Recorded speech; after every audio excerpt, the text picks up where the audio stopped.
friends, welcome. My name is Baron, and this is my channel where I talk about some book stuff. I'm the Book Baron. Welcome in. So today we are wrapping up May, and just based on when I'm filming this and when I'm supposed to have this up and my schedule, I'm guessing it's going up late, so I'm really sorry about that, but like, it can't be helped at this point. Although the rest of my life is in shambles, good news is my reading is going shockingly well. I think because I read so much on audio rather than physically, I think I have like 20 odd books to share with you. I think that's the most I've ever had in a wrap up.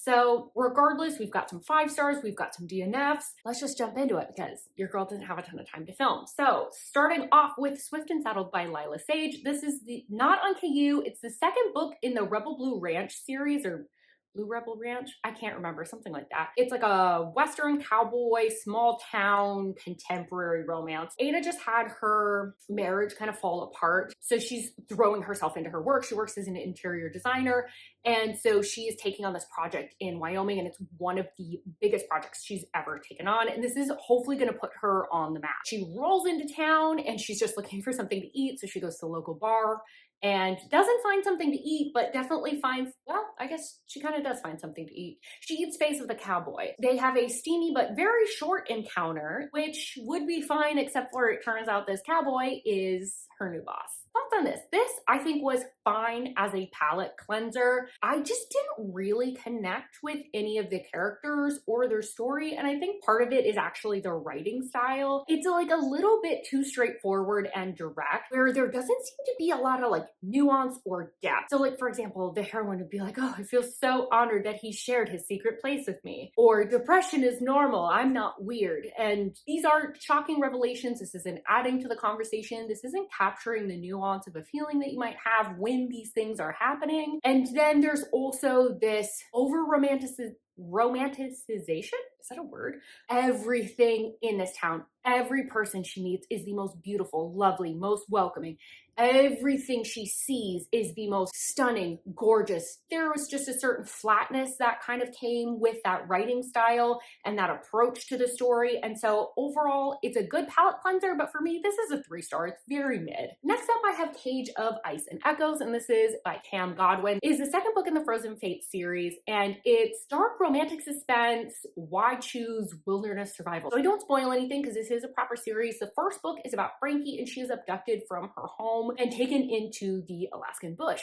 So she doesn't know why she's there, but she finds herself at the mercy of 4 very rugged and unsocialized men. She needs to discover these men's secrets and gain their loyalty, but unfortunately in these circumstances, loyalty is often used against you, while she's also trying to survive in the bush of Alaska. My thoughts on this one, this second book I honestly liked even better than the first book. We got a lot more bonding with the guys, and so I felt like there was a lot of movement in terms of the romantic connection. There's also a ton that goes on with the mystery. It was very juicy, and I think because this was a slightly shorter page length, overall this just felt a lot tighter than the first book. A couple of things that kind of bothered me. One was that the connection between all of the romantic interests felt a little bit forced at the beginning of the book. As we got further along and we saw more of the bonding in action, I sort of warmed up to it. So that kind of dissipates. The other thing that I noticed it with the first book, and the second book has kind of made it even clearer. There are some stereotypes around a Native American character in particular that are not sitting well with me.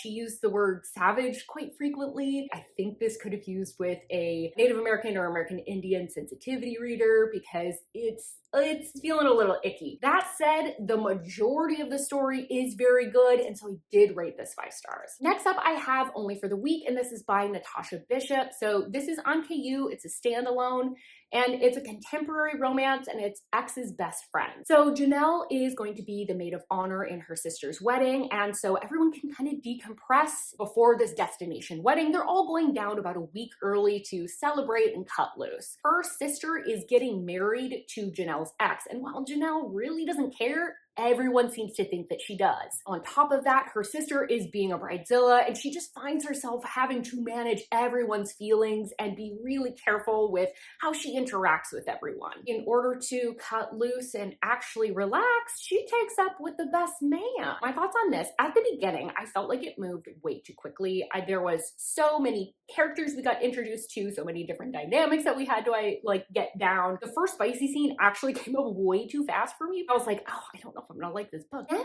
I was very quickly won over by the couple with their chemistry and their dynamic. And oh my gosh, was I in love with them. I really liked too that both of the hero and heroine had a very mature quality to them. They're like approaching their 30s or in their 30s. This had a lot of complexity to the lives of the hero and the heroine, their family members, their friends, all of that. So I give this a rating of 4 stars. It was a really, really solid read. Next up, I have Bite the Woman That Feeds, and this is by Penelope Barsetti. It's the first in the Dirty Blood series. It's like a vampire high fantasy romance, and it's got sort of like a captor-captive feel to it. There is this deadly sickness that is sweeping through the kingdom, and it's got no cure. The heroine, however, has found that she is immune, and so she's sort of easing the suffering of people as they're passing, although she can't really do anything to help them. When a neighboring vampire king loses the person that he uses to feed off of, he comes to the new human king and says, hey, I need some people, otherwise I'm going to be forced to attack your kingdom in order to find a food source. Because the heroine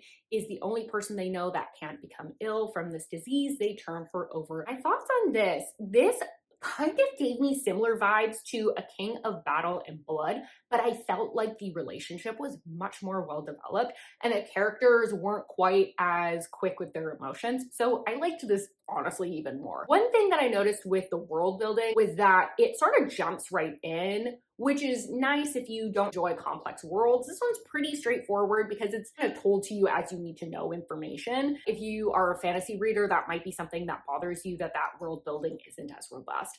Honestly, it didn't bother me until after I was like reflecting back on it, like after I had read the book. The main critique that I have for this book is that the spicy scenes were written like a little bit more modern than the rest of the book, so they felt a little bit out of place. They were hot though, so there's that. Ultimately, this is like a fun book that's sort of forgettable, so I'm going with a rating of 3.5, maybe 4 stars. Next up, I read the first 2 books in a series, and the first book is Auctioned by Cara D. This is on KU, as I said, first in a series. It's an like super action-packed, age gap, dark romance. Gray, who's been kind of living an idyllic college life. He's playing hockey, he's happy-go-lucky, and that all abruptly comes to an end when he is trafficked. And he is taken with a bunch of other young men. They are auctioned off on this yacht. The guy that ends up purchasing him is this dangerous, mysterious type of guy that Gray is having a really hard time getting a read on. My thoughts on this one: the violence in this one felt particularly intense because it's not just happening to the main character.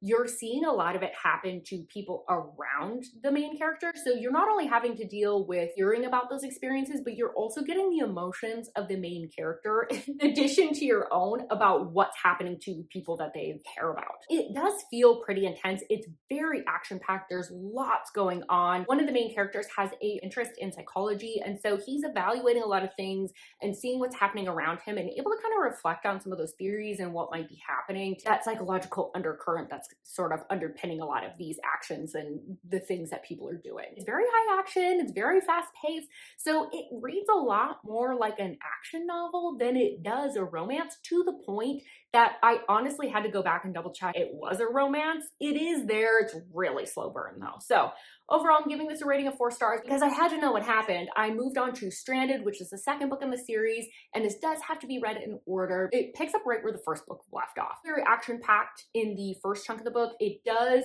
slow down towards the end and give you a little bit of breathing room to kind of like process the emotions and all the things that have happened to the characters. I was a lot more disappointed with this book though, because although we had the breathing room for a lot of romantic development, I felt like unfortunately that was primarily used for spice, and I didn't find that that was like a good relationship developer in in this book. I wish that we had spent a little bit more time building that connection between the two characters.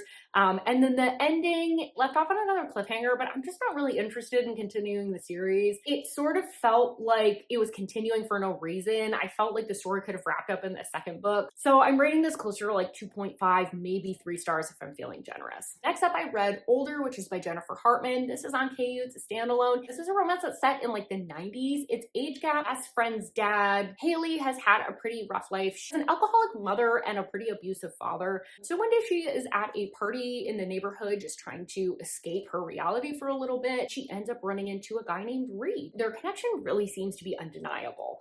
But there is a problem. One, her age, and two, it turns out this is her very best friend's dad, and she has to live with this best friend. I felt so all over the place with this book.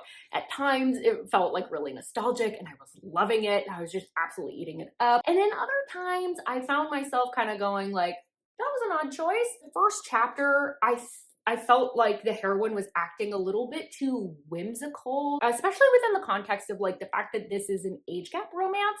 I want my heroine to feel pretty mature. By the next couple of chapters, I was like back in, I was getting sucked in, I was enjoying the setup of it, the tension. I also loved that the heroine was Polish American, so she talks about pierogi, and there's actually a huge Polish population in and around Chicago. In fact, there's actually neighborhoods that you can go to where they entirely speak Polish. Towards the middle, I did start feeling disconnected again. It felt meandering, there was big time jumps. There was major life events for the heroine that we completely glossed over and only talked about kind of in hindsight, which was bizarre. And then there was just this kind of like repetitive action that kept happening.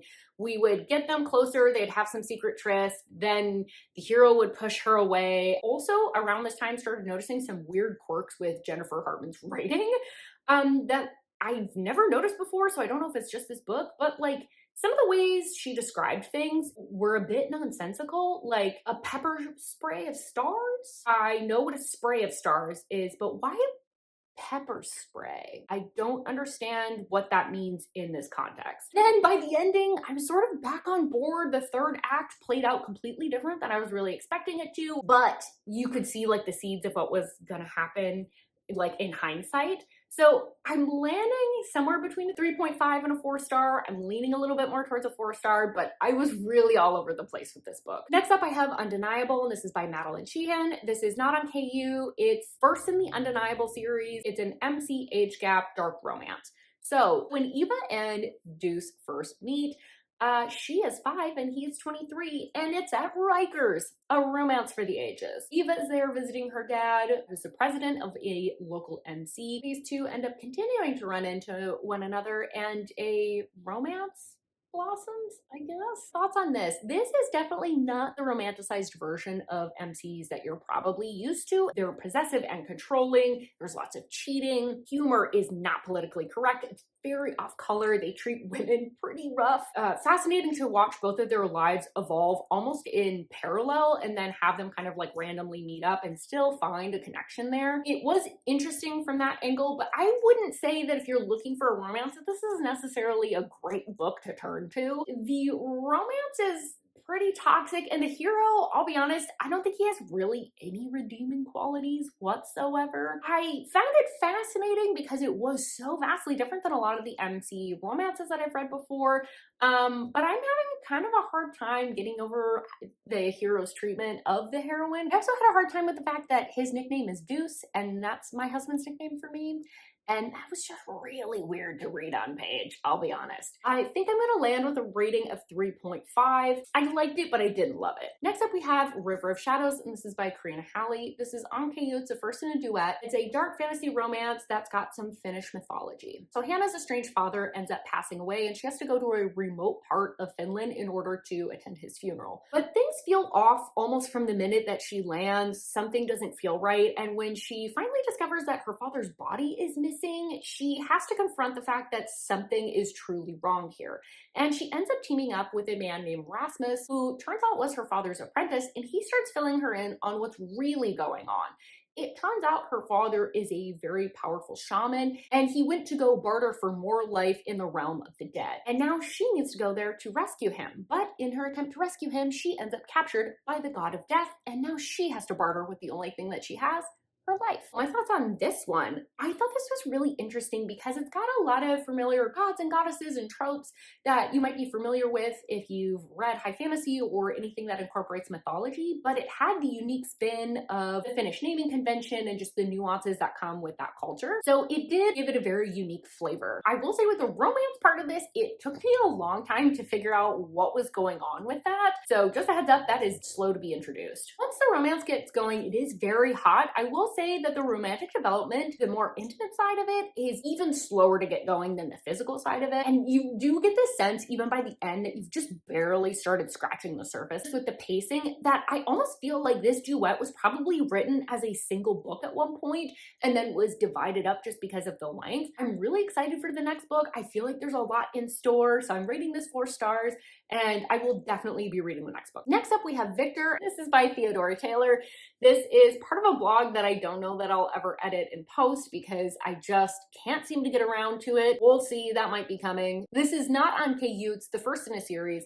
It's like an organized crime, new adult romance. So Victor is a bit of an enigma. He's a dark, mysterious type, and the heroine is tasked with being his ASL tutor because he's the son of one of her father's business associate. She thought she was going to be tutoring some young kid. Turns out it's a guy her age, and things just become really messy from there. So, thoughts on this one? This felt pretty YA through the vast majority of it. Even when the darker elements got introduced, they were pretty like surface level, so it didn't have a lot of like grit to it. The plot itself didn't feel terribly original, but it did have a unique spin because this is taking place in Japan. There's a lot of ASL being used. There's Chinese, Japanese, and American culture all kind of being fused. Ultimately, I just felt like a lot of the story and especially the romance felt very underbaked. It had this sort of like fanficky quality to it because it felt like there was this presumption that we would be into the romance and be rooting for it without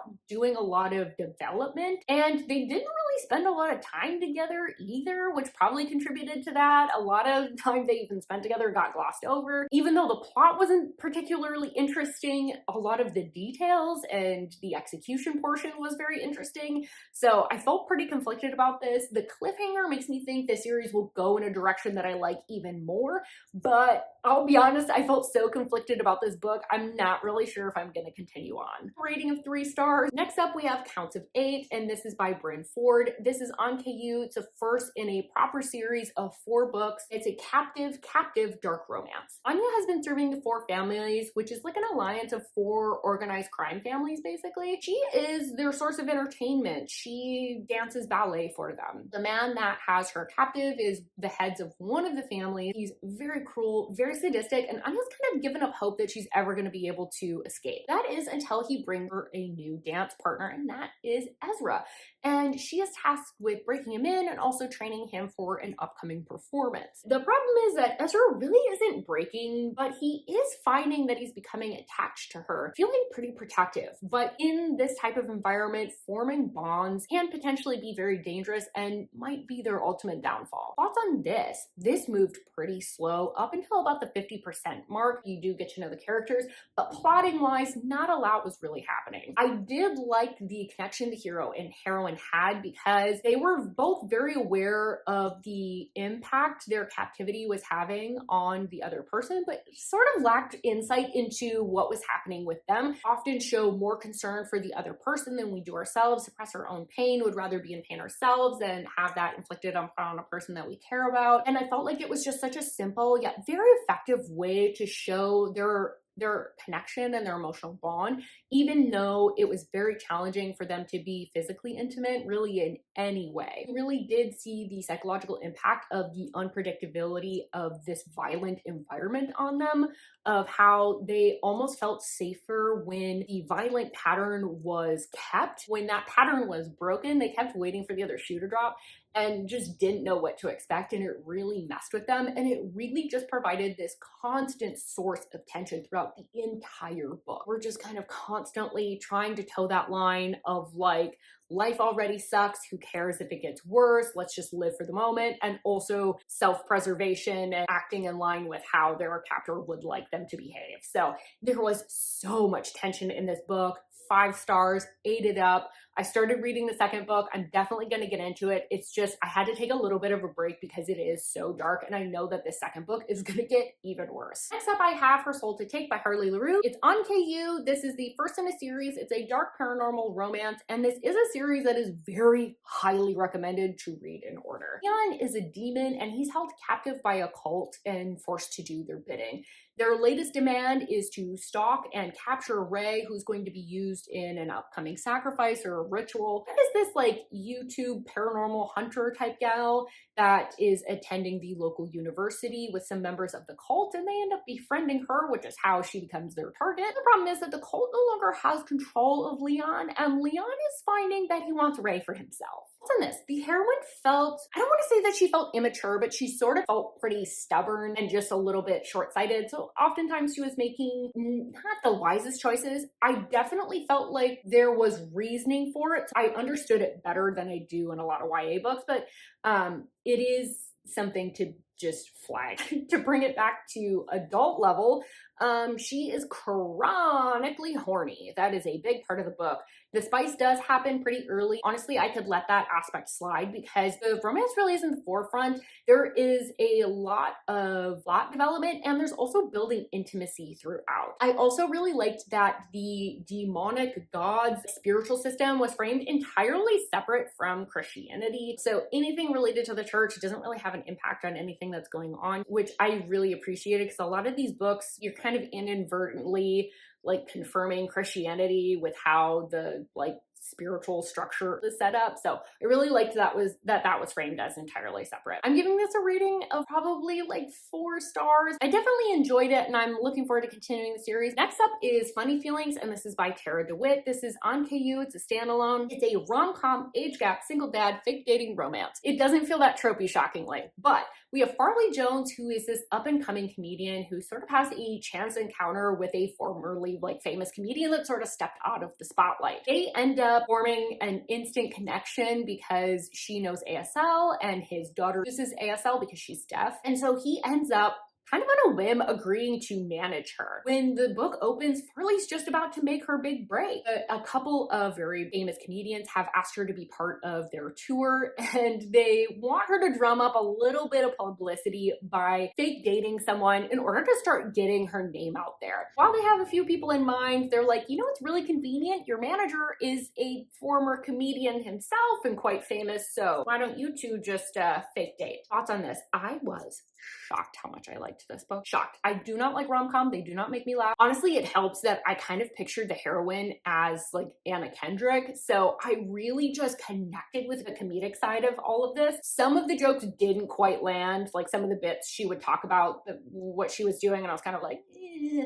But a lot of it did land, which was really surprising for me. I liked that both the protagonists are pretty mature in their approach, not only to everything going on in their life, but also still like quirky and goofy and don't take everything so seriously. Throughout like the fake dating portion, it felt really clear what was being done for show and what was being done just in a private, intimate moment. So I never felt like the fake dating intruded too much on their actual relationship development. And the romance felt really swoony and sweet and also very practical in some of the miscommunications that they had. There was just like this nervousness to be vulnerable and kind of put your cards out on the table, especially because they are friends. And the heroine's version of anxiety is one that really connected with me. So overall, I'm giving this a rating of 4 stars. I never thought I'd rate a rom-com that high. Next up, we have The Bet, and this is by Max Monroe. I think I wrote that wrong. Regardless, you can read. It's on KU. It's the first in a series. It's a contemporary romance, and I'm just gonna be super brief with this one. Jude and Sophie have a kind of wild encounter. Sophie is at her sister's bachelorette party, and her sister asks her to swap places. She's sick of being in the limelight. She's like, please just like help me out.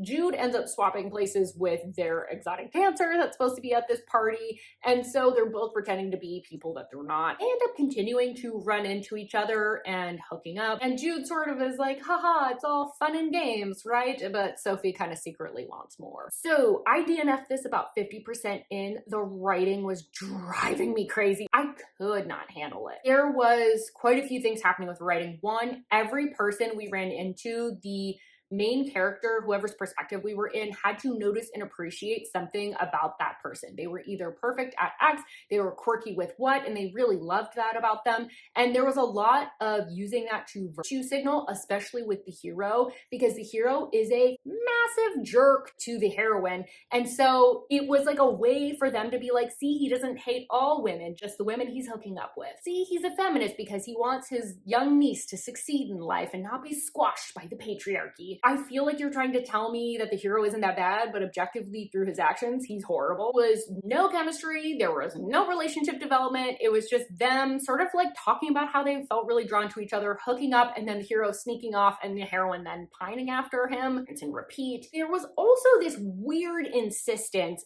that the characters were very funny, especially the hero. The way that he talked about himself and other people talked about him was like he was the comeback king.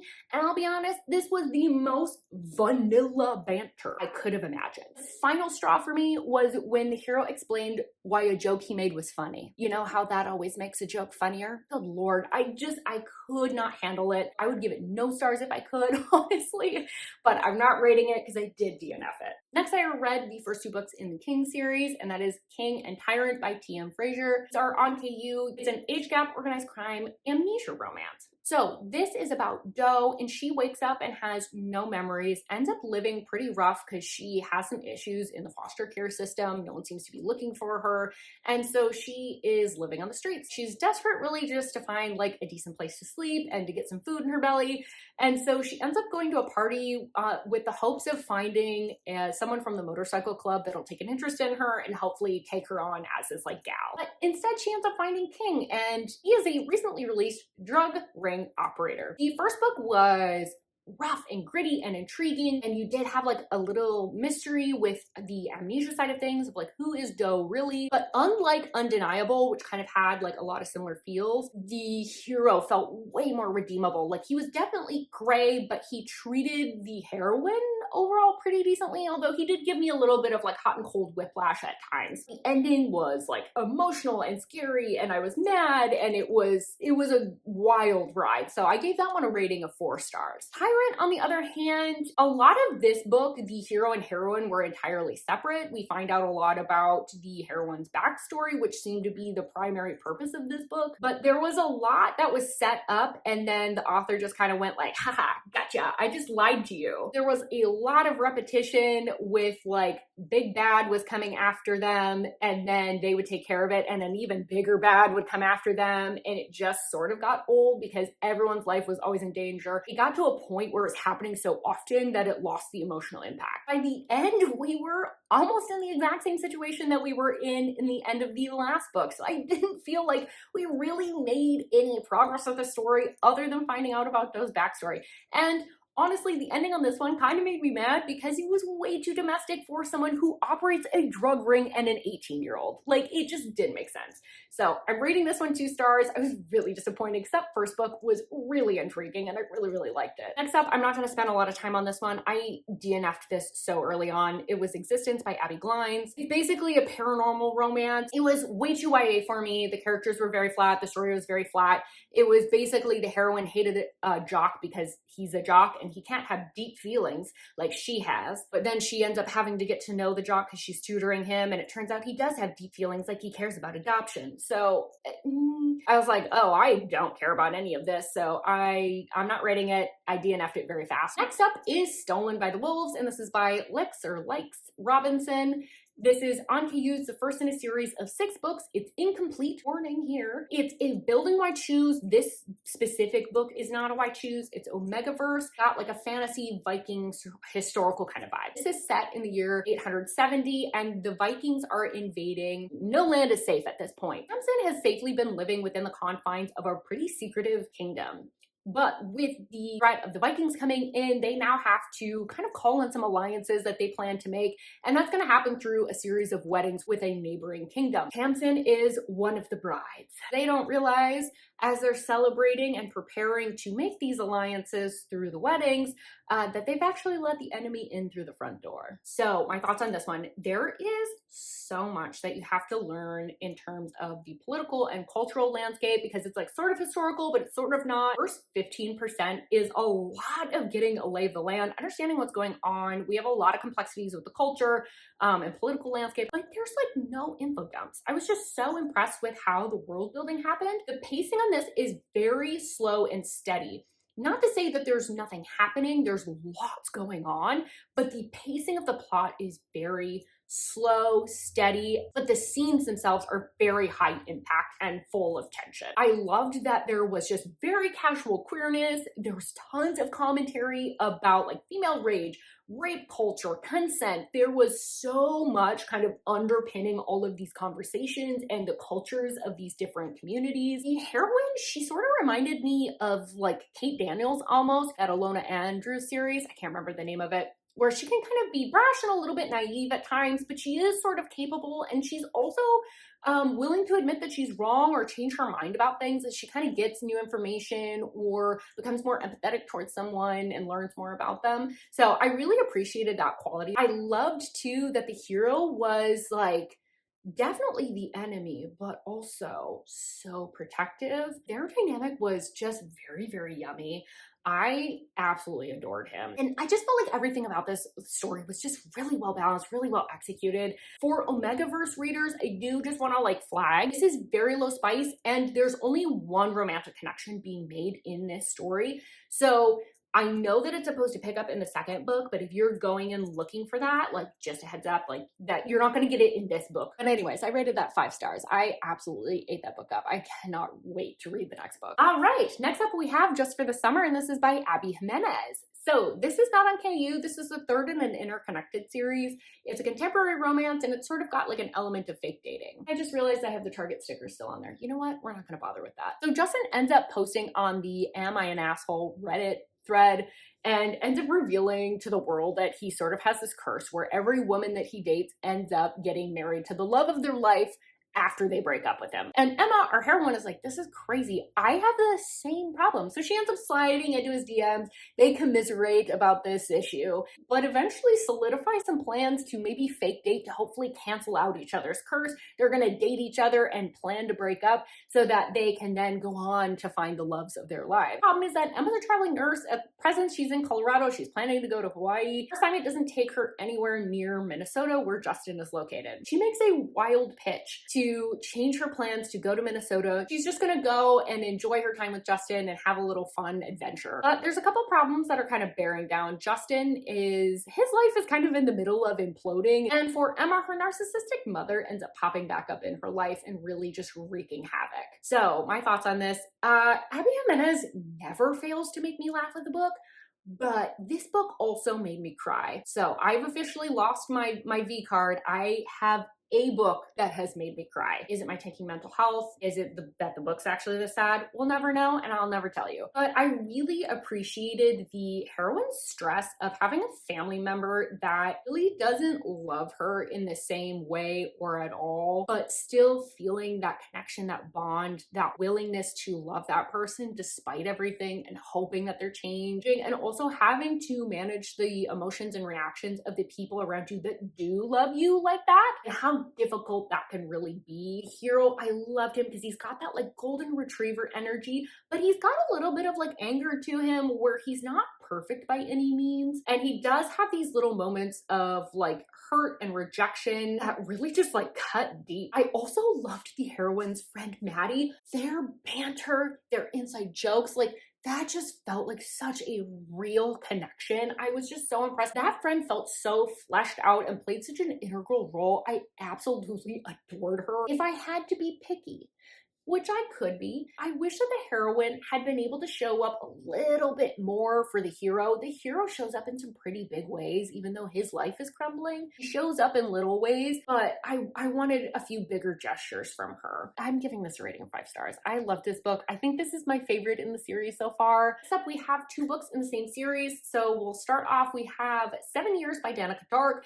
This is on KU. It's the first in a series. It's a paranormal shifter romance, and it's friends to enemies to lovers, sort of, brother's best friend, that sort of a vibe. So Lexi lost her brother very tragically, and on the anniversary of his death, many years later, his best friend just shows back up in town. Lexi always had a thing for him, but she's finding it really hard to forgive him for abandoning them in such a dark time because they really treated him like another son. Austin knows way more about what actually happened to Lexi's brother, and actually some of the things that were going on then are starting to come back up now, and Austin feels that he has a duty and obligation to protect them. Although this book definitely fell into some older writing style, like popular tropes, like everyone's hitting on the hero and the heroine because they're just so hot and no one can control themselves around them, and like the guys get too aggressive to the heroine, so the hero has to step in. Like, it's like that kind of stuff. It did make it very nostalgic. There was a lot of 2010s nostalgia just in general because this is just an older book. But I really enjoyed a lot of that because it kind of made me nostalgic for some of the books I used to read when I was like in high school. I will say that the world building was just a tad light and got a little glossed over in certain sections. I can't tell if it's because this was like an interconnected series with another series, even though this is technically the first book in this series. It's very confusing. It is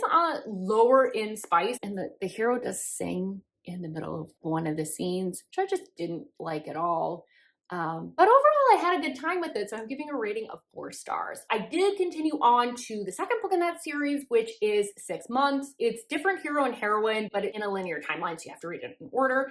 Basically, we're now following Lexi's friend April, and April is trying to make something of herself. She has kind of a rough beginning, but she's like gone to college, but her past kind of always has a way of intruding on her present, and it seems to come in the form of loan sharks, which are continuously coming after her. And Reno is Austin's older brother. He's the hero of this story.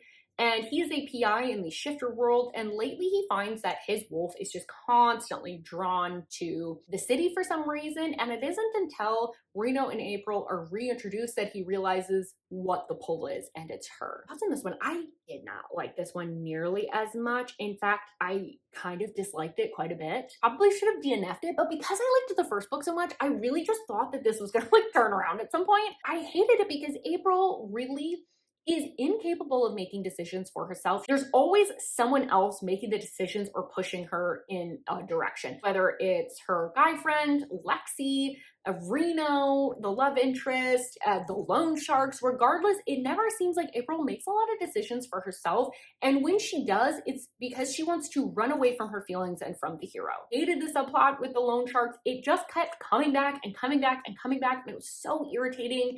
It just never wrapped up. It's constantly causing problems. She's hiding it from everyone. It just got really frustrating, especially when Reno was so willing to help her with everything. I think because there was so much going on with the loan shark, it really detracted from the romance. There wasn't a lot of tension. It lacked a lot of substance. I really don't understand still why these two really like each other. There was also like a thing introduced like as the third act conflict where I was just like, why was that included? It was just really bizarre. So I give this a rating of 2 stars, and I'm really sad about that. I don't think I'm going to continue with the series. But that's everything that I read in May. I would love to hear from you what you read in May, what you were loving, what you hated. Have you read any of these books? What are your thoughts on them? I'd love to hear anything and everything that you have to say.